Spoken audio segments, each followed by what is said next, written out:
Good evening. First tonight, the Prime Minister's announced a $64 million task force to crack down on gangs, with 70 officers on the trail of organised crime. But Tony Abbott, like Julia Gillard, is trying to win key votes in a key election battleground and has already slammed the plan. For more, we're joined now by political editor Hugh Remington, who's travelling with the Prime Minister. Hugh, is this task force just all about Labor trying to claw back crucial support in Western Sydney?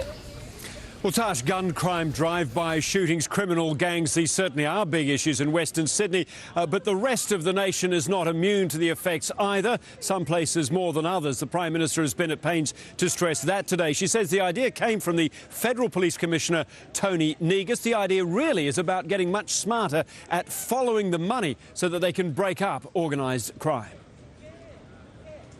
Up early and, yes, in Western Sydney, Tony Abbott on Clean Up Australia duty. This is a terrific Australian crowd that's been here today, fully reflective of the face of modern multicultural Australia. The Prime Minister is trying to clean up crime, announcing money for a new task force to target criminal gangs and the trade in drugs and guns. We are seeing more sophistication by criminals. It's got to be met by more sophistication by us. It's about state and federal law enforcement agencies working together to target criminals, arrest them and seize their assets. It sounds very much like something that the Coalition proposed at the last election. The latest gangland shooting in Victoria proof the issues go well beyond Western Sydney. This is about a national plan and bringing new national resources to make a difference. In the last 5 years, drug seizures have doubled as the focus has shifted from physical searches to criminal intelligence. But as senior federal sources told 10 News, our ports especially are riddled with career criminals or people in their pay. They've actually cut more than $250 million out of the AFP. Not true, says our top federal cop.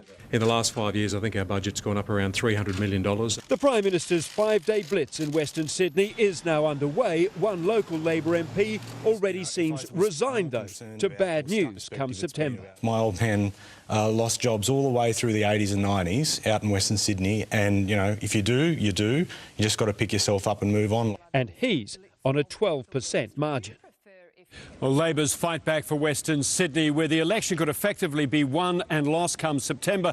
It starts here tonight with the Prime Minister giving a speech in the Parramatta campus of the University of Western Sydney. She's going to promise in the speech a 5-point plan for Western Sydney, and basically it amounts to jobs, broadband, school education, disability and healthcare, and what she calls helping people manage the pressures of modern life. It is a big and broad agenda. Tash, we'll see if it works. Absolutely. A long election campaign ahead. Thank you, Hugh.